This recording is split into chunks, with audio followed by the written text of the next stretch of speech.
Madame, Monsieur, bonsoir et bienvenue au programme de Walf TV. Comme chaque semaine, donc, votre émission Duel se propose donc d'analyser les faits saillants et en marquer l'actualité de la semaine. Au milieu donc de ce numéro, nous allons parler du fichier électoral. L'audit du fichier électoral, comme vous le savez, donc, vient de livrer ses premiers résultats. Les experts internationaux viennent de dire que ce fichier est fiable à 98%, ce que d'une part donc semble rejeter l'opposition, surtout l'opposition menée par le PDS, qui estime que de toute façon, ce fichier ne saurait être fiable quand même à 98%, comme le disent les experts. Surtout, eux aussi, au niveau de l'opposition, ils ne se sentent pas tellement concernés par cet audit parce que tout simplement, ils n'ont pas été associés, disent-ils. Nous allons aussi parler de ce débat qui s'instaure autour de cette affaire du pétrole, notamment donc les accords signés entre le Sénégal et la Mauritanie par le président Macky Sall et le président mauritanien.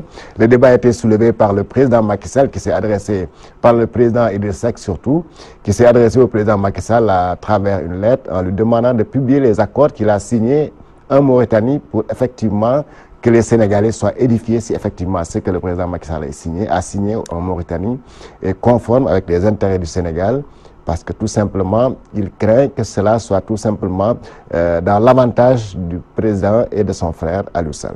Alors, pour parler de ces deux thèmes, nous avons le plaisir de recevoir sur ce plateau deux responsables politiques. L'un, c'est M. Alassane Cissé, il est membre du Haut Conseil des collectivités territoriales. Il est aussi secrétaire général du nouveau parti, membre donc de Benno Bokk Yakaar, mais surtout de la coalition Doomu Rewmi. Monsieur le Haut Conseiller, bonsoir. Bonsoir, Georges. Avec vous sur ce plateau, nous avons le plaisir de recevoir M. Khalidou Niass. M. Khalidou Niass est ancien député de la 10e et de la 11e législature, c'est ça? Oui. Vous étiez aussi le maire de Wakhinam Nimzatt. Monsieur donc Khalidou Niass est membre du Parti démocratique sénégalais, vous le comprenez bien. Honorable, bonsoir. Bonsoir Georges, bonsoir M. Cissé. Alors, je commence d'abord par vous, M. Khalidou Niass. Il y a une semaine de cela, l'opposition est sortie dans la rue, est descendue dans la rue pour réclamer lutte de ce fichier, pour réclamer aussi des élections transparentes, réclamer entre autres la séparation entre le vote des militaires et celui des civils, entre autres. Alors, vous étiez à la marche? Oui, bien sûr, j'ai pris part à la marche, mais tout d'abord, je voudrais saluer vos téléspectateurs. Et aussi, à l'entame de mon propos, je voudrais, à l'endroit de nos compatriotes chrétiens, leur souhaiter un bon mois de carême. Merci. Comme vous l'avez demandé, effectivement, j'ai pris part à cette marche qui a rassemblé beaucoup de nos concitoyens qui ont demandé ce jour-là, avec l'opposition, qu'ils ont demandé une organisation parfaite des élections à venir. L'opposition réclame, depuis les dernières élections, plus de transparence. Parce que, on se rappelle les tracasseries que nos compatriotes ont eu à vivre en allant chercher leurs cartes. Le jour du scrutin, certains se sont déplacés sans qu'ils ne trouvent leur bureau de vote. Parce que sur certaines cartes, le numéro du bureau de vote consigné, arrivé là-bas, sur les listings, il y avait ces problèmes-là. Ici, ajoute que l'opposition n'a pas demandé l'audit du fichier. C'est plutôt l'audit du processus électoral global que l'opposition a réclamé pour plus de transparence. Ils ont dit qu'ils ont audité, mais sans la présence aussi, il faut le noter, de l'opposition. Puisque quand même, s'il y avait cette volonté de faire dans la transparence, je pense que donc, comme on est avec l'opposition, on aurait défini les termes de référence pour voir qu'est-ce qu'il faut auditer. Parce que dans un fichier électoral, il y a tout quand même. Il y a un fichier et des sous-fichiers. Qu'est-ce qui représente les 98% du fichier qu'ils ont audité? Ça, il faut bien que nos amis du pouvoir, il faut qu'ils nous disent qu'est-ce qu'ils ont audité. L'absence de l'opposition dans le processus électoral est un grand problème. Macky Sall a trouvé dans ce pays cette concertation à chaque fois qu'il y a des élections. Depuis le régime de Diouf jusqu'à maintenant, c'est la première fois qu'il y a rupture à ce niveau. Le pouvoir est resté figé sur sa position, mais nous demandons simplement que les citoyens puissent accéder à leur carte, que la carte électorale soit connue d'avance, que les inscriptions se fassent normalement. Vous vous rappelez, lors des dernières élections, lors des dernières inscriptions, on a eu à déceler des commissions qui étaient installées dans les concessions de dignitaires de l'APR. C'est pour vous dire que, quand même, par rapport à ça, nous avons besoin de nous retrouver autour d'une table pour discuter, pour qu'il y ait plus de transparence, plus de confiance entre les acteurs. Nous ne demandons que ça. Voilà, je reviens vers vous. Alors, plus de confiance, M. Alassane Cissé, quand même, ce que dit M. le maire est assez important. C'est-à-dire qu'il saurait y avoir audit, quand même, en l'absence des membres de l'opposition. Merci. Est-ce que le fait, par exemple, d'avoir amené au Sénégal des experts, entre guillemets, internationaux pour auditer le fichier du Sénégal, et que ces experts, à l'issue de leurs travaux, disent que ce fichier est fiable à 98%, c'est que dit l'opposition dit non, parce que nous ne savons pas qu'est-ce que vous avez audité au fait. Merci Georges. Je voudrais d'abord présenter la famille chrétienne sénégalaise de passer un bon mois de carême. Merci. Je voudrais aussi saluer Khalidou Niass, mon gamou, puisque c'est un Niassène, je suis un Cissé. Alors, vous me parlez de quelle opposition? L'opposition qui a marché vendredi. Il y a une opposition qui siège au niveau de la commission, il y a une opposition qui rue dans les brancards. Oui, mais c'est l'opposition qui a marché vendredi dernier. Le problème, est-ce qu'on peut avoir des élections fiables si on n'a pas un fichier fiable? Cette proposition a été faite par l'opposition d'auditer le fichier parce qu'il soupçonnait qu'il y ait un fichier caché. À la suite de ça, le gouvernement de la République fédérale d'Allemagne s'est proposé pour aider le Sénégal et nous avons commencé par faire l'audit. Mais avant l'audit, il y a eu un processus pour désigner des experts. Et c'est un appel d'offres international qui a été fait. Ça a été fait, c'est des experts qui ne sont ni sénégalais, qui ne sont ni nos Domobadjen, ni nos Domundei, qui ne nous connaissent ni d'Ève ni d'Adam, qui sont venus auditer le fichier électoral. À la suite de cela, ils ont dit que le fichier est fiable à 98, et quelques %. C'est-à-dire qu'il y a une marge d'erreur. Presque à 100%, quoi. Il y a une marge d'erreur de 0,2 à 1,9. Mais aucune œuvre humaine n'est parfaite. À chaque fois qu'on sortait d'une élection, on appelait pour réviser le processus électoral et tout le monde y participait. Mais cette fois-ci, il y a une partie de l'opposition qui dit non, je n'y participe pas parce que je soupçonne déjà qu'on va frauder. Mais c'est quoi donc le problème? Ce n'est pas nous qui avions fait cette rupture de dialogue. L'opposition, on l'a appelé à dialoguer, l'opposition n'a jamais voulu dialoguer. Quand le ministre a appelé pour la concertation autour du fichier électoral et autres, ils ont dit, le ministre a dit qu'aucun sujet n'est tabou. Mais ils ont préféré faire la politique de la chaise vide. Ce qui fait que nous, avec ceux qui sont là-bas, nous sommes tombés d'accord et avec la société civile pour qu'on fasse l'audit du fichier électoral. Oui, mais est-ce que vous pouvez auditer quand même le fichier sans cette partie représentative de l'opposition quand même? Il nous dit quelle est la partie représentative. Oui, mais c'est les élections, le PDS, tout le monde sait que le PDS c'est le leader de l'opposition. Mais le PDS ne veut pas dialoguer. Le PDS, avec ceux avec lesquels il est, ne veut pas dialoguer. Ils n'ont jamais voulu. Dès qu'on a appelé à la concertation, ils ont dit qu'ils ne vont pas y participer. Que voulez-vous qu'on fasse? Oui, alors je vous rappelle que j'ai entendu Mamadou Diop Decroix dire qu'il faudrait quand même que ces experts nous disent quelle partie, comme l'a rappelé tout à l'heure l'honorable député Karigas, quelle partie du fichier a été audité et qui a été déclaré fiable à 98%. Avec cette opposition-là, vous leur dites que le soleil est là, ils vous diront que la lune. Alors, ils avaient dit l'audit du fichier électoral. On fait l'audit, on dit que c'est fiable à 98%. Maintenant, ils disent l'audit du processus électoral. Oui, parce que comme l'a rappelé tout à l'heure l'honorable député, c'est que le fichier est un maillon de la chaîne. Laissez-moi parler.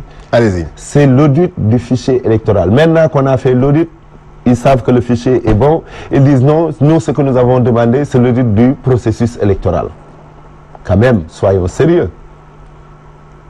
Soyons sérieux. On a toujours procédé de la sorte. De Diouf jusqu'à Wade, on a toujours procédé comme ça.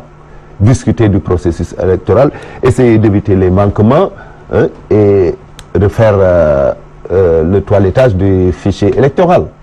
C'est ça qu'on a toujours fait après chaque élection et l'avant-veille de chaque élection. Alors, ne me dites pas que maintenant on va changer les règles du jeu, mais ce n'est pas l'opposition qui est élue. Hein. Elle a le droit de participer ou de ne pas participer aux discussions. Elle a préféré ne pas participer aux discussions. On ne remet pas en cause leur opinion. Maintenant qu'ils laissent aux autres la latitude de faire ce qu'ils doivent faire, puisque eux refusent déjà systématiquement de participer à toute discussion appelée par l'État du Sénégal. Alors, que voulez-vous qu'on fasse? Voilà, honorable député, est-ce que ce n'est pas aussi là un reproche qu'on vous fait souvent, parce qu'à chaque fois, le pouvoir vous dit que voilà, quand on vous appelle, vous faites la politique de la chaise vide, vous boycottez, vous ne voulez pas discuter. Et alors maintenant, aujourd'hui, qu'on livre les résultats de cet audit, vous dites, nous, on ne reconnaît pas ces résultats. C'est que, Georges, le problème, c'est qu'il y a eu des précédents dans le passé. Rappelez-vous la dernière fois, à la veille des élections législatives, quand il y a eu des problèmes par rapport aux électeurs qui n'avaient pas reçu de carte. Au lieu de promouvoir, c'est-à-dire le consensus avec l'opposition, ils ont fait du forcing pour faire voter des ordonnances, pour faire voter, je pense que le Sénégal mérite mieux, la démocratie sénégalaise qui est partout citée en exemple. Aujourd'hui, lors des dernières élections, vous avez vu des gens voter avec le permis de conduire, avec l'extrait de naissance, le passeport. Je pense que eux, il faut qu'ils sachent que nous sommes en démocratie. En matière électorale, au Sénégal, quand même, il y a une longue pratique. Le consensus est nécessaire. Parce que nous voulons qu'au sortir des élections, comme on l'a toujours réalisé dans le passé, qu'il y ait, au lendemain des élections, que le vaincu félicite le vainqueur. Donc, nous avons estimé que dans le passé, nous avons fait des concessions majeures pour qu'il y ait consensus. Ça, tout le monde, personne ne devra l'oublier. Parce que dans le passé, on a toujours essayé, quand ils ont rué dans les brancards en 2011, pour demander à ce que Ousmane Ngom n'organise pas les élections, le président Wade a pris un technicien pour lui confier l'organisation des élections. M. Cheikh Gueye. Cheikh Gueye, en l'occurrence. En l'espèce ici, le problème, c'est moins le fichier. Ce n'est pas le fichier seulement. Parce que les gens qui étaient venus pour chercher leur carte qui n'ont pas trouvé, les inscriptions frauduleuses, et beaucoup de dysfonctionnements qui ont été notés dans le processus électoral, ça mérite quand même un consensus. Ce n'est pas à eux de dire que nous sommes au pouvoir, nous allons imposer notre volonté. Je pense que, quand même, à ce niveau, il faut que nous renouons avec l'orthodoxie. Ici au Sénégal, la matière électorale fait l'objet toujours de consensus. L'opposition avec Diouf était beaucoup plus tendue, mais on a trouvé les ressorts nécessaires pour que la majorité, tout comme l'opposition de l'époque, s'asseye autour d'une table pour adopter le code consensuel de 92. Mais quelqu'un disait la fois dernière que parmi les doléances de l'opposition figure en bonne place la séparation du vote des militaires et celui des civils. Oui, ouais. Mais alors, est-ce que ce n'est pas vous qui avez demandé que cela soit regroupé? Non, vous savez, dans tous les états-majors politiques, après les élections, il y a une évaluation qui se fait. Mais cette fois-ci, après évaluation, on a vu que c'était une trouvaille pour gonfler, c'est-à-dire pour voler les élections à ce niveau. C'est ça. C'est ce qui a fait que cette fois-ci, parce que eux, est-ce qu'ils ont, parce qu'à l'époque, le ministère de l'Intérieur, après les élections, fait une évaluation. C'est-à-dire, c'est pas que on avait réclamé de faire ça la veille, de la semaine qui précède. C'est pas que, bon, c'était acté qu'on ne peut pas y revenir. Après évaluation, nous avons constaté que beaucoup de dysfonctionnements à ce niveau. Donc, il fallait, comme on l'avait fait auparavant, il fallait retourner à cette pratique-là. Je pense que, quoi de plus normal, après élection, après évaluation, de voir les problèmes, d'essayer de proposer des solutions. C'est bien ça. Mais c'est ce qui est en train d'être fait, honorable. D'ailleurs, c'est ce qui est à l'origine peut-être de ces concertations aussi. Mais les concertations, rappelez-vous, même les non-alignés qui étaient là, finalement, ils ont fini par sortir. Parce qu'ils savent que dans leur appel, il n'y a pas de bonne foi. Ils veulent se servir de la présence des gens, c'est-à-dire pour maquiller. Parce que ça, malheureusement, c'est leur pratique. Et nous, on n'entend pas quand même être là, c'est pour servir de faire valoir. Nous voulons un fichier électoral qui est fiable, nous voulons un processus électoral irréprochable, des élections transparentes. Mais ce n'est pas demander la lune, ça. Justement, on a monsieur Alassane Cissé, quand même, c'est pas ce qu'il dit, c'est pas demander la lune. Tout le monde, en tout cas la majorité des Sénégalais ont constaté le chaos, en tout cas l'élection chaotique des législatives, et c'est pourquoi ils exigent peut-être certainement que, voilà, qu'on n'arrive pas à arriver, qu'on n'arrive plus à ça en 2019. Vous savez, Georges, il faut qu'on fasse la genèse de cette affaire-là.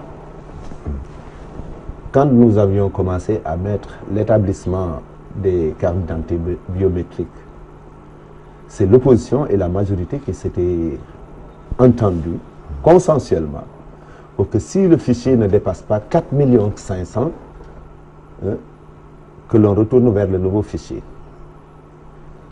Eux, ils avaient fait une refonte avec les cartes d'identité qu'ils avaient faites. Ils avaient bénéficié de 18 mois. Ils avaient 18 mois et ils n'ont inscrit que 4 500 000 et quelques. Le fichier n'était que de 5 millions et quelques. Avec 2 cartes, hein? Oui, avec 2 cartes. Nous, c'est une seule carte. En 6 mois, nous avons inscrit 6 millions et quelques.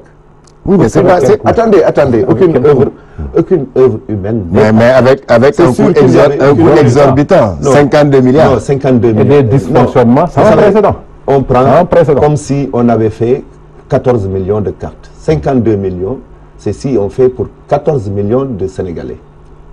Et ça, on l'a expliqué. Le Sénégal paye... À quoi cela sert? À quoi cela sert? Je vous pose une question. Vous l'avez laissé. Je vous pose une question. À quoi cela sert de faire 6 millions de cartes si les 6 millions ne sont pas distribués? Georges, attendez. Parce que vous faites erreur et l'opposition vous noie dans l'erreur. Les cartes d'identité ne nous coûtent pas 52 milliards. Le Sénégal paye 10 milliards à chaque 2 500 000 cartes d'identité éditées. Le ministre vous l'a dit. Mais on vous parlera toujours de 52 milliards. C'est comme si on avait fait 14 millions de cartes d'identité. C'est pas vrai ça. Soyons sérieux. Il ne faut pas qu'il y ait de la désinformation à tout azimut. Vous savez, donc nous avions convenu, et c'était sûr qu'il y aurait des erreurs. Mais l'erreur étant là, on ne peut plus aller en arrière. Il fallait faire. Et cette fois-ci, 54% des Sénégalais ont voté, ce qui est rare dans une législative. Deuxièmement, vous savez, le vote n'étant pas obligatoire, il y a des gens qui s'inscrivent et qui n'aillent pas prendre leur carte. Mais ça, c'est un problème aussi. Ils avaient besoin de la carte d'identité, ils sont allés s'inscrire, c'est tout. Les Sénégalais ont l'habitude d'aller les derniers jours pour retirer leur carte d'identité. Il y a eu 1 million et quelques de cartes qui sont en souffrance. Et même jusqu'à présent, vous allez dans les préfectures, vous trouvez les cartes. C'est-à-dire qu'il y a un non-dit. La deuxième chose, c'est que, mon cher ami, c'est avec l'avis du Conseil constitutionnel qu'on a saisi pour permettre à tous les Sénégalais de voter avec l'ancienne comme avec la nouvelle carte d'identité. Parce qu'il fallait faire voter tout le monde. Ça, c'est un avis. Non, attendez, laissez-moi. La troisième chose, vous parlez d'ordonnance. Il n'y a pas eu d'ordonnance dans ce pays. C'est des ordres de mission. C'est quoi? Qu'ont les journalistes, la société civile, les observateurs. Vous ne pouvez pas parler d'autre chose. Maintenant, vous confondez vote hors bureau et ordonnance. Et ces gens qui votent hors bureau appartiennent à la commune donnée. Donc, c'est des gens qui devaient voter dans le même centre, au bureau 1, et qui siègent au bureau 10, ou bureau 15, ou bureau 5. C'est comptabilisé dans la même commune. Les ordres de mission ne concernent que les policiers, les journalistes, les observateurs. Donc, ne parlez pas d'ordonnance. Il n'y en aura pas. L'opposition estime qu'il y a eu une utilisation abusive des ordres de mission. Vous revoyez les chiffres. Bon, c'est parce qu'il y a eu. Vous revoyez les chiffres de 2014, 2016. Vous verrez le même nombre d'ordonnances. Pourtant, en 2016, nous, on n'a pas crié au scandale. On a dit qu'on nous a gagné. On n'a pas fait tirer sur les ordonnances. Et pourtant, il y avait énormément d'ordonnances. Il y avait énormément d'ordonnances en 2016, lors des élections. Il y avait des observateurs. Il y avait les policiers et tout. Pourtant, il y avait des ordonnances. En 2016, vous dites? Oui, aux élections locales. Il y avait des ordonnances. À Dakar. Il y avait des ordres de mission. Ce n'est pas simplement à Dakar. Les ordres de mission, c'est dans tout le territoire national. Oui, mais quand il y a audit du fichier... Maintenant, on peut nous dire, oui, parce que c'est des mauvais perdants qui disent qu'il y a des ordres de mission. Alors que quand ils gagnaient, il y avait des ordres de mission. Donc je ne vois pas où est le problème. Maintenant, il nous parle de non-alignés, mais le non-alignement est un alignement. On sait d'où viennent les non-alignés. Donc, est-ce que ce n'est pas vous qui les fabriquez? Non, c'est vous qui fabriquez des non-alignés. Parce que c'est surtout ça le problème. Il y a certains non-alignés qui sont contre le pouvoir. C'est comme des opposants. Donc c'est des non-alignés. Donc voilà comment ça se passe. Maintenant, dans les élections, il n'y avait que dans 2 localités où il y avait des problèmes tout bas. Maintenant, citez-moi d'autres localités où il y avait des problèmes. Est-ce que maintenant l'audit a pris en compte tout cela? Tous ces dysfonctionnements-là? L'audit, vous savez, l'audit, ça concerne le fichier électoral. Les dysfonctionnements, ce sont dans les discussions qu'on prend en compte des mesures pour que l'Assemblée vote des lois pour que ces dysfonctionnements n'arrivent plus. C'était ça. C'est ça la discussion qu'il doit y avoir autour du ministre de l'Intérieur. Donc c'est un audit global. Les politiques vont faire leur constatation. On fait l'audit du fichier. Bon, on est d'accord sur des choses. Le président traduit ça avec son gouvernement en projet de loi que l'Assemblée vote, qu'on insère dans le code électoral. Voilà, je reviendrai à vous, M. Alassane. Alors, honorable député, est-ce que vous ne pensez pas que vous êtes en train d'être victime quand même de votre position radicale, de vouloir rejeter toute proposition, et que là, maintenant, à vos places sont assis, par exemple, ce qu'on peut appeler les partis non alignés, et que ces partis, en tout cas le moment venu, vont décider à votre place et vous imposer leur décision? Non, même les non alignés ne sont pas d'accord. Je voudrais quand même relever, en fait. Lui-même, il a avoué qu'il y a eu beaucoup de dysfonctionnements. Quand il dit que même par rapport aux ordonnances, moi je les appelle ordonnances, parce que c'est maintenant la nouvelle trouvaille. Parce que faire voter des gens par le biais des ordres de mission, c'est la nouvelle trouvaille des gens du pouvoir. Il y a eu une utilisation abusive des ordres de mission. D'ailleurs, c'est pourquoi l'opposition a estimé que faire voter les paramilitaires, les militaires et les paramilitaires une semaine avant, c'était la bonne solution. Pour ne pas qu'ils aient à utiliser des ordres de mission. C'est juste ça. Lui, il dit, bon, je rappelle qu'en 2016, à ma connaissance, il n'y avait pas d'élection locale, c'était en 2014 plutôt. Oui, 2014. Donc, il a dit dans ses propos que c'était en 2014, il y a eu une utilisation massive des ordres de mission. Mais nous, ce qu'on réclame, c'est juste la transparence. Ce n'est pas difficile. C'est-à-dire de s'accorder sur l'essentiel. Jusqu'à maintenant, moi, j'ai eu beaucoup de gens qui font des va-et-vient incessants, qui n'arrivent pas à retrouver leur carte. pourquoi sans cesse vous prorogez la validité des anciennes cartes? C'est parce qu'il y a un réel problème. On a le coût, c'est vous qui le dites. C'est pas nous. Vous avez dit 52 milliards. Vous allez dans les autres pays africains, ils ont fait moins avec des cartes qui sont beaucoup plus fiables et beaucoup plus... De par la qualité, vous avez produit de mauvaises cartes. Ces cartes-là, tout le monde s'accorde à dire qu'elles sont de mauvaise qualité par rapport aux cartes qu'on a utilisées en 2007. Un processus électoral, je pense qu'eux, ils ont besoin d'avoir toute l'opposition, surtout l'opposition la plus significative. Le PDS est un parti majeur qui a un groupe parlementaire à l'Assemblée. Il gagnerait à avoir le soutien de cette opposition. Je rappelle qu'en 2000, après 2000, quand il y a eu ces réformes-là qui ont conduit à l'adoption de ces cartes biométriques, mais à l'Assemblée, il y a eu un grand consensus entre Ousmane Tanor Dieng, Moustapha Niasse et notre groupe parlementaire représenté à l'époque par les Doudou Wade et les Babacar Gaye. Parce que nous, on était souciés quand même de préserver le consensus, qu'il ne fallait pas quand même rompre. C'est important dans une démocratie majeure comme la nôtre. Je pense que maintenant,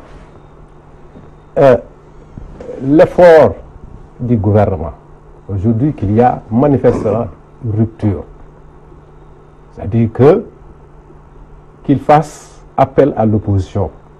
Il demande à l'opposition représentée parce que nous sommes dans une démocratie. Sans cesse, j'entends quand ils prennent la parole pour dire que le débat démocratique se passe à l'Assemblée. Mais ils ne le font jamais à l'Assemblée. C'est leur porte-voix à chaque fois qu'ils viennent dans les radios pour dire que ils ont décidé, une majorité sert à quelque chose. Diouf ne l'a pas fait, Abdoulaye Wade ne l'a pas fait. Il ne faut pas que Macky Sall fasse moins que ces deux-là. Lui, il a déjà dit que de toute façon, depuis l'étranger, qu'il n'emmenerait pas un militaire à la Est-ce que nous avons une fois demandé la nomination de militaires à la tête du ministère de l'Intérieur? On ne l'a jamais dit. Une autorité neutre, on l'a dit. Mais c'est lui, peut-être que, bon, il est en train de paniquer, il est en train de trembler, on ne l'a jamais dit. On n'a jamais réclamé, parce que lui, nous sommes conscients que c'est le président de la République, c'est lui qui nomme à tous les emplois civils et militaires. Il est libre de choisir qui il veut. Vous ne pouvez pas lui imposer une personnalité, de toute façon. Non, mais de toute façon, qu'il prenne une personnalité qui peut conduire sereinement les élections. Mais est-ce que cette neutralité existe véritablement, M. Khalidou Niasse? Oui, mais rappelez-vous, il y a eu de grands ministres de l'Intérieur.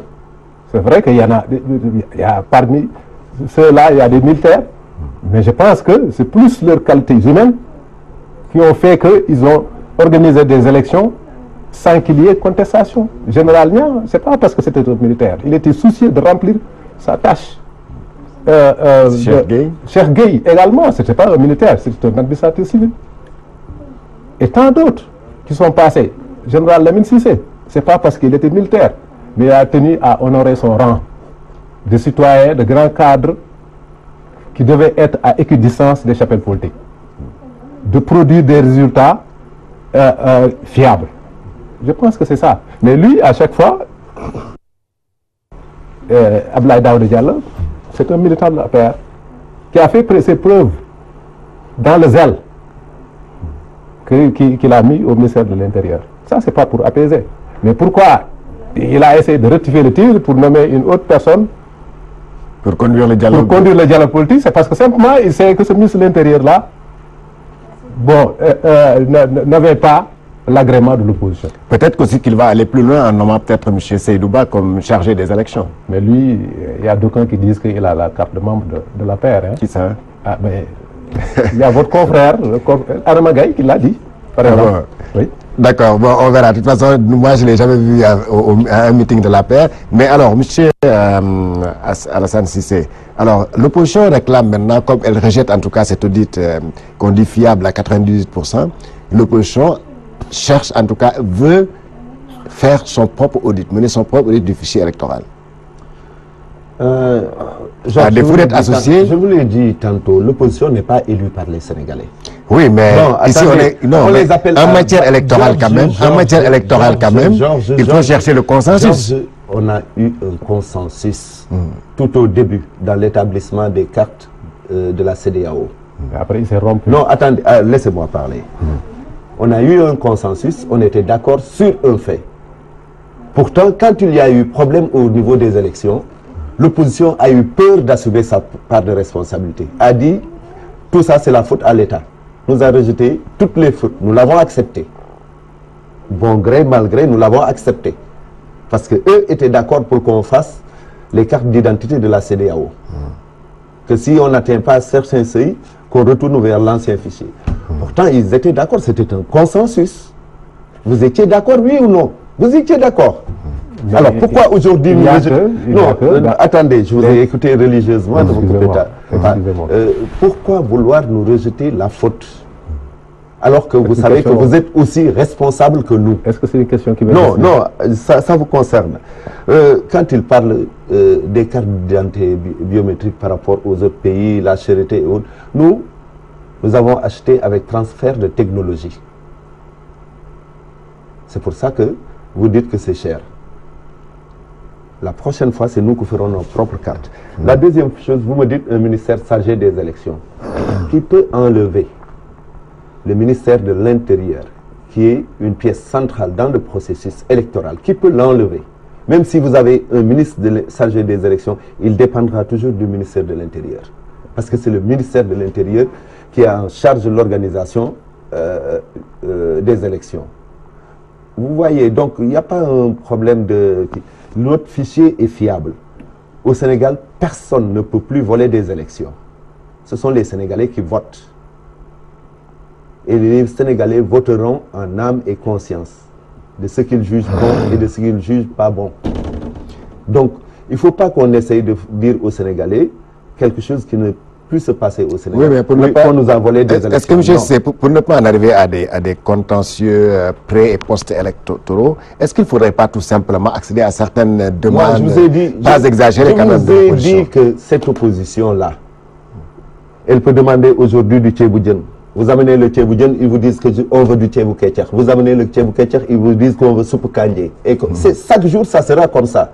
Alors, puisque c'est nous qui sommes élus, il arrive un moment où il faut prendre ses responsabilités. Et nous avons pris nos responsabilités pour aller de l'avant dans l'approfondissement de notre processus démocratique. Maintenant, si eux font la politique de la chaise vide et après viennent nous dire nous on veut faire l'audit, mais c'est à ne rien y comprendre. À rien y comprendre, honorable député Kaldounias, vous allez quand même, je ne sais pas, vous n'allez pas passer toute cette période de 2018 à contester un fichier qui est déjà là et qui, alors que vous savez que vous n'avez pas assez de temps quand même. Non, de toute façon, nous, on va continuer la contestation, mais on va continuer le travail sur le terrain. Nous avons déjà désigné nos représentants dans les centres d'inscription. Nous allons exercer ce droit-là, de contrôler déjà les inscriptions. Mais il y a aussi les autres maillons de la chaîne qui manquent. La distribution des cartes, par exemple, la dernière fois, ils ont agi sur ça, sur la distribution. Ils ont fait de la rétention de cartes d'électeurs. Pour leurs militants, ils sont allés chercher eux-mêmes. Ils sont allés imprimer. Pour les autres, ils ont refusé que ces gens-là aient accès à leurs cartes. Aujourd'hui, c'est les Sénégalais. De tous bords. En tout cas, qui ne sont pas du bord du pouvoir. C'est ces Sénégalais-là qui réclament leurs cartes. C'est ça le problème. C'est un droit constitutionnel de disposer sa carte et d'aller voter. Donc, nous allons continuer à faire la pression sur eux pour que ce processus électoral-là, parce que leur problème, c'est que eux, ce n'est pas des démocrates. Ils veulent tout le temps imposer leur volonté. Parce que sachant être battus d'avance, parce que les élections à venir, ils savent que ce n'est pas gagné d'avance, ils le savent. Ils veulent gagner au premier tour, ils disent. Voilà leur obsession. Leur obsession, c'est ça. C'est-à-dire, 51%, ils savent qu'ils sont minoritaires. Si le processus électoral aujourd'hui se passe bien, ils seraient éliminés au premier tour. Ça, c'est le résultat de beaucoup de sondages. Ça, même, ils le savent. C'est pourquoi le président s'énerve vite. Il leur dit, bon, si je tombe, vous tombez. Et bonjour les dégâts, vous allez être traduits. C'est ça. Toute cette panique-là, cette volonté d'imposer, de ne pas discuter avec l'opposition. Mais le résultat, c'est qu'ils veulent, aux élections 2019, sachant qu'ils sont battus d'avance, si tout se passe bien, s'ils sont aussi sûrs que d'eux, ils peuvent gagner au premier tour. Mais qu'ils essaient de discuter d'égal à égal, d'essayer de trouver des solutions avec nous par rapport à tous ces problèmes soulevés. On est en train d'ouvrir les inscriptions, mais pourtant, il y a beaucoup de Sénégalais qui n'ont pas disposé de leurs cartes. Il y a des corrections à faire sur les cartes que détient certains. Il y a des photos de dames sur les cartes de monsieur. Donc je pense que tout ça, c'est un passif qu'il faut régler si on veut aller à des élections apaisées. Mais nous n'allons pas quitter la scène pour demain constater leur forfaiture. Nous allons nous opposer avec les moyens dont nous disposons. À travers des marches, nous allons demander à la population de ne pas se laisser faire. Aujourd'hui, tous les citoyens qui ont été privés de vote demandent à ce que, s'ils peuvent assumer ça, à ce que leur carte leur soit amenée. À la place, c'est inconcevable qu'à la place, eux, ils disposent de leur carte, ils se font imprimer leur carte. Et en plus d'autres. Voilà, c'est ça. Voilà, merci. Nous allons progresser pour il nous reste une dizaine de minutes. Quand il dit qu'on a fait de la rétention des cartes, oui. Donc pour moi, c'est le gouvernement qui avait fait une rétention sur ma carte. Ah bon, pourquoi? C'est ce que vous voulez dire. Parce que moi, je fais beaucoup de va-et-vient pour retrouver ma carte. Donc, ce n'est pas un problème qui est là pour l'opposition. C'est un problème qui était là pour tout le monde. Alors, arrêtez de dire qu'il y avait... on l'a fait exprès, on l'a fait. Vous savez, si vous étiez à la concertation, vous sauriez que dès l'instant que les élections ont été terminées, la DAF a donné une note pour que l'on remonte, pour voir les cartes qui ont eu des défaillances, qu'on les remonte à la DAF pour qu'on imprime ça encore, et encore les cartes, les documents qui n'ont pas été faits. Chaque jour, on en trouve. Non, moi-même, oui, mais laissez-moi parler. Si vous étiez là-bas, vous allez dire aux gens qui ont ce problème de retourner vers la DAF. Maintenant, votre problème, c'est que vous dites toujours, on le fait sciemment. Oui. Oui. Parce que le but c'est quoi? On le fait sciemment. Le but, c'est de le faire réélire. On était en 2016, 2018. Vous êtes en train de rêver? Maintenant, bon, on vous attend. 2012, c'est pas loin, on verra. Hein? Ouais, ben nous... Voilà, c'est pas loin. 2019, c'est presque dans quelques mois. Ouais. En tout cas, la pré-campagne déjà a commencé. Et ce qui cristallise actuellement les observateurs, c'est entre deux monsieur. L'un s'appelle Idriss Seck, le leader de Rewmi, et le président Macky Sall. Alors, il ne rate aucune occasion maintenant pour quand même échanger des propos. Hier, avant-hier, par exemple, le leader de Rewmi a écrit une lettre au président Macky Sall pour lui demander de publier les accords qui ont été signés, qu'il a signés en Mauritanie, et les accords contenant donc le pétrole. Dans sa lettre, par exemple, je vais vous lire un peu, le président Idriss Seck lui-même dit que je vous invite à publier cet accord car cet accord n'a rien à voir de confidentiel. Voilà, une fois publié, selon Idriss Seck, une fois publié, les spécialistes en la matière pourront dire si vous travaillez pour l'intérêt des Sénégalais, comme vous l'avez proclamé à Nouakchott. Alors, M. Alassane, si vous avez lu cette lettre, vous en avez eu écho? Vous savez, j'ai lu, j'en ai ri. Ah ouais? Vous savez... Vous trouvez ça ridicule? Oui, Idriss Seck est dans son rôle d'opposant. Il est dans son rôle d'opposant. Il veut se positionner en challenger du président Macky Sall. Il est dans son rôle. Il est obligé de dire tout. Mais ce qu'il oublie, c'est que lui a été aux affaires. C'était un ancien Premier ministre. Il connaît les rouages de l'État et il sait que la coopération bilatérale, comment ça se fait et autres. Donc s'il enfonce une porte ouverte, qu'est-ce que vous voulez qu'on en dise? Et je crois que les gens gagneraient à ne plus répondre à ces diatribes parce que ça devient haineux. Ce n'est plus de la politique, mais c'est une histoire d'homme. C'est-à-dire, bon, il faut que je dise du mal à celui-là, il faut que je montre aux Sénégalais que je suis... Non, mais Idriss Seck, il a fait sa marche orange dans le pays. il a vu les réalisations du président Macky Sall.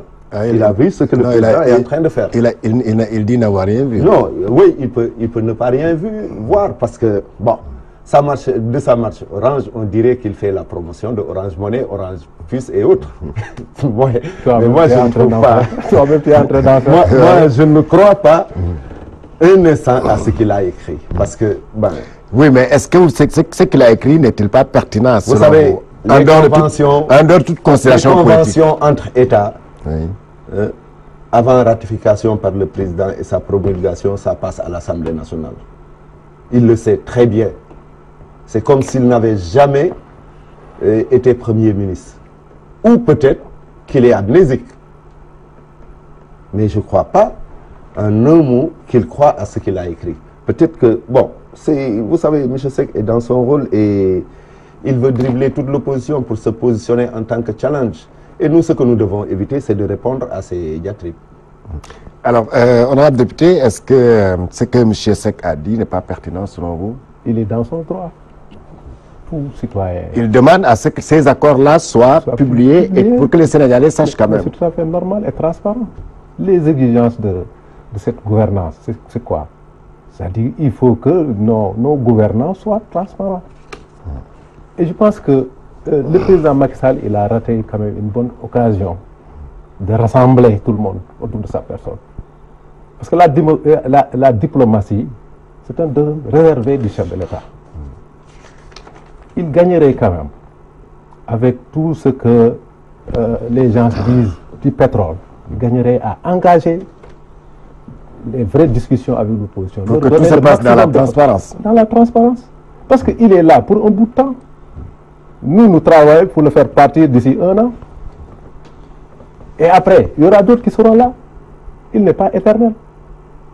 Les ressources naturelles, la dernière révision constitutionnelle, qu'est-ce qu'ils ont dit à propos des ressources naturelles? Donc, on est en droit de demander les accords. Vous savez, j'ai vu hier un président de la République, c'est-à-dire qui a perdu sa sérénité. Et en même temps, il a occulté une question très sérieuse. Mais je vous dis, je vous limite d'abord par rapport à ses réponses. C'est quoi? Allez-y. J'y viendrai par rapport à ses réponses. Qu'est-ce qu'il dit? Il décrit le processus normal, tout le monde le sait. Mais à l'Assemblée, quand il y a ratification, mais généralement les députés ne prennent pas la parole parce qu'ils n'ont pas la faculté de changer une virgule. Ça, je vous l'apprends. Lui-même, il le sait. Il a été député, le président. Donc, c'est normal qu'aujourd'hui, qu'il est allé. Il a signé. Mais il faut qu'il nous dise qu'est-ce qu'il a signé. Parce qu'une fois à l'Assemblée, les députés n'auront pas le pouvoir de pouvoir changer une virgule de ce qui a été signé. Sous la dictée du président. On sait que c'est son domaine réservé. Mais il a besoin d'avoir l'adhésion, l'implication de tout le monde. Parce que voilà les exigences de notre ère maintenant. Les gouvernants, ils doivent prendre la préoccupation des populations. Sa classe politique, il doit rencontrer sa classe politique autour de ces choses-là. Vous allez en France pour ces questions d'intérêt majeur, le président, il rencontre la classe politique. Et au passage, n'avait-il pas, lors du référendum, n'avait-il pas inscrit le rôle de l'opposition, le pouvoir qu'il voulait donner au chef de l'opposition? Est-ce qu'il l'a fait? Mais quand même, il faut qu'il prenne au sérieux les Sénégalais. L'autre aspect, le plus important qu'il a occulté, l'ancien Premier ministre a parlé de l'affaire Petro-Tim. Il n'en a pas parlé, alors que c'est extrêmement grave. Et de ce qu'il lui a rappelé. Oui, il a occulté ça. Peut-être que c'est ce qui l'a rendu nerveux. Et de ce qu'a dit, je vous demande quand vous appelez, vous dites je pèse 50 kilos. Voilà, avec son numéro habituel. Oui, et dès que vraiment, c'est à ne rien comprendre. Oui, vous savez. Mais j'étais déçu de cette réponse. Oui, attendez, oui. Le président de la République, quand même, il ne doit pas être chef de clan, ni de tribu. Il est le chef de tout le monde.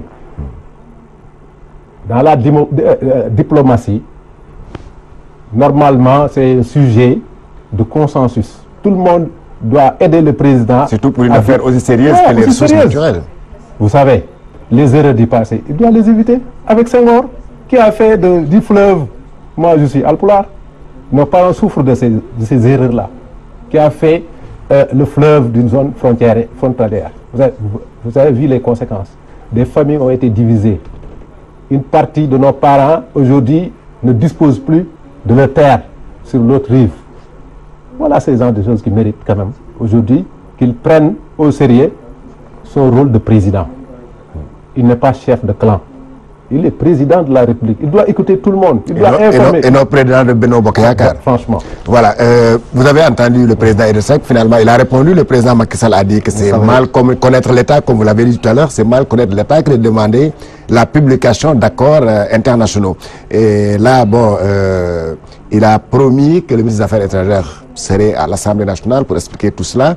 Mais comme le rappelle l'honorable député Khalidou Niass, les députés, de toute façon, ce sera que de la mise en scène, parce que les députés n'auront pas le pouvoir de changer une seule virgule de ce que le président avait déjà signé. Et c'est pourquoi peut-être... Vous savez, M. Niass, il a été député, il a été secrétaire élu. Oui. Il sait que la diplomatie ne se passe pas dans la rue. Bien sûr. Il le sait bien. Il sait comment ça se passe entre les conventions bilatérales. Laissez-moi parler. Vous savez comment ça se passe. Vous savez comment ça se passe. C'est pas ce que dit le président. Vous vous rappelez? Laissez-moi pas. Il a dit que c'est un débat public. Laissez-moi. Il a dit que ça sera un débat public dès l'instant que le gouvernement soumettra ce projet à l'Assemblée nationale. Justement, c'est ce que veut le président Idrissa Seck quand même. Attends, Idrissa Seck, il sait que quel que soit Alpha, la convention ira à l'Assemblée nationale pour qu'il y ait une discussion au sein de la représentation parlementaire. Ça, il le sait bien, comme l'honorable député le sait. Alors maintenant qu'il vienne brûler ce qu'il a adoré hier, ça pose problème. Lui-même, il sait que la diplomatie ne se fait pas dans la rue. Ça se fait ailleurs. Donc, dire quelque chose que hier vous adorez, aujourd'hui vous vouliez brûler ça pour dire que oui, il faut qu'on montre tout. Mais si vous levez le voile qui entoure le secret de l'État, il n'y aura plus d'État. Et ça, vous le savez pertinemment bien. Il n'y aura plus d'État. Si la diplomatie se fait dans la rue, il n'y a plus de diplomatie. C'est pas ce que dit le Maintenant, vous aviez parlé des contrats pétroliers. On a mis en ligne les contrats pétroliers. Vous parlez d'autres choses. Maintenant, vous parlez des accords. Vous parlez de Petro-Tim. Alors que tout ça, c'est du passé. Vous savez, Idrissa Seck, son rêve, son souci, c'est de vendre son rêve aux 14 millions de Sénégalais. C'est quoi son rêve? Le président Macky Sall, son rêve, son souci, c'est de satisfaire 14 millions de Sénégalais. Donc, ils n'ont pas les mêmes objectifs, ils n'ont pas les mêmes buts. Dire qu'il doit répondre à chaque fois à Idrissa Seck, moi je trouve ça ridicule. Il s'occupe des 14 millions de Sénégalais, de leurs préoccupations les plus élémentaires. Maintenant, ce qui est le Macky Sall, contrairement à ce que vous pensez, c'est son bilan. Et son bilan plaide largement en faveur de lui. Maintenant, que vous essayez de tromper l'opinion en disant « oui, Petro-Tim, patati, patata », mais le peuple vous l'a montré lors des dernières élections. Vous avez parlé de pétrole, vous aviez parlé de gaz, vous aviez parlé de tout. Et nonobstant cela, le peuple a voté pour la coalition Benno Bokk Yakaar. Vous avez eu 49%. Oui, même si on a 49%. Abdoulaye Wade avait eu 46%. Les élections précédentes, l'élection présidentielle, et pourtant ça ne l'a pas empêché d'avoir 52%. Arrêtez de parler de ces chiffres-là. Vous me parlez de... Oui, mais ça, c'est les chiffres sortis du scrutin du 30 juillet dernier. Abdoulaye Wade avait 46%. Ça n'a pas empêché qu'en 2007 qu'il y ait 52%. Parce que l'élection présidentielle, c'est la rencontre d'un homme avec son peuple, qui est contraire à l'élection des députés. Les Sénégalais ne s'intéressent pas beaucoup à l'élection des députés. Vous savez, de 1960 à maintenant, vous savez, le taux, c'était à peu près 41%. On a dépassé ça. Mais maintenant, monsieur honorable député Khalidou Niass, est-ce que le Sénégal ne devait pas saisir cette occasion-là? Vous avez tout à l'heure parlé de la frontière maritime entre le Sénégal et la Mauritanie. Une frontière qui, en tout cas, personne ne semble la connaître exactement. Est-ce que, par exemple, cette histoire de pétrole, de ressources naturelles, ne devait pas quand même être l'occasion pour le Sénégal et la Mauritanie de fixer, de régler définitivement ces problèmes-là? Oui, c'est pourquoi je dis le président, il a raté une bonne occasion quand même d'éclairer la lanterne des Sénégalais, mais surtout de rassembler. Il a besoin d'avoir tout le monde derrière lui. Pour ces choses-là, je pense que personne ne peut se hasarder, c'est-à-dire à lui mettre les bâtons dans les roues. On a intérêt à ce que... C'est une question d'intérêt national. Vital même. Donc, il doit rassembler. Il ne doit pas être, comme je l'ai dit, chef de clan. Il est président de la République. Il faut qu'il prenne ses responsabilités de chef d'État, d'écouter ses concitoyens. Moi, j'ai fait mienne les déclarations de Idriss Seck parce que je pense que M. Seck, ses interpellations, c'est en tant que citoyen d'abord. Chaque citoyen est en droit de demander. Et en droit aussi, c'est-à-dire d'aider le gouvernement à prendre les bonnes décisions. Il a besoin de tout le monde. Donc sur ce, je pense que à l'heure actuelle, c'est pas difficile de rectifier le tir. Avant que le texte, parce qu'on dit, c'est une autorisation, le Parlement autorise. C'est pas le Parlement qui ratifie. Il autorise le président à ratifier. Oui, c'est ça que j'ai dit. Donc voilà la raison pour laquelle... Il faut d'abord savoir le contenu, connaître le contenu de ce qu'il faut autoriser. C'est ça, rajouter à la position du gouvernement. Surtout qu'en face, nous avons, excusez-moi du terme, hein, des voisins qui sont belliqueux. Ils sont belliqueux. C'est pas trop tard. Il faut qu'il prenne la pleine mesure de son statut de président de la République. Qu'il discute avec tout le monde. Ces choses-là, c'est pour l'éternité. S'il y a des erreurs, c'est les générations futures qui vont endosser ces erreurs. Senghor, enseignant certainement qu'il voulait promouvoir la bonne entente entre les peuples. Mais malheureusement, cette mauvaise décision a divisé des peuples. C'est regrettable. Voilà ce que moi je demande en tant que citoyen de ce pays, de demander au président de rassembler tout le monde. L'affaire Petro-Tim, c'est un gros problème. C'est son frère qui est dans le pétrole, qui n'a pas cette formation de pétrolier. De par la position de son frère, il est entré par infraction dans le pétrole. Aujourd'hui, c'est lui qui gère notre pétrole. C'est grave. Et le président avait dit à l'époque, la patrie, avant le parti. Mais aujourd'hui, c'est la patrie, avant le parti, avant la patrie. Voilà. C'est dommage. Le temps... Oui, mais parce qu'il parle d'une affaire qui n'existe plus. C'était un bureau, le bureau n'existe plus. Maintenant, on dit tout le temps, vous vous accordez à ça. Vous avez essayé de vendre aux Sénégalais du vent. Ils ne vous ont pas suivi. Continuez à leur vendre du vent. Le président était dans son rôle en vous appelant à des consensus forts que vous n'avez jamais voulu. Alors, ne l'accusez pas, c'est vous. Vous dites... Voilà, merci. Le temps qui nous était imparti est terminé. Merci donc à M. Alassane Cissé. Je rappelle qu'il est membre du Haut Conseil des collectivités territoriales, le secrétaire général du nouveau parti, membre de la coalition Domou Réumi, membre donc de Benno Bokk Yakaar. Merci à M. l'honorable député Khalidou Niass. Il était de la 10e et de la 11e législature, c'est ça. Il est aussi ancien maire donc de Wakhinane Nimzat. Merci à l'équipe technique, Cheikh Tidiane Ndiaye. Merci à M. Oustaz Hassan Diouf. Merci aussi à vous, chers téléspectateurs. Excellent week-end avec les programmes de Walf TV. Merci Georges. Merci Georges. Merci bien. Merci.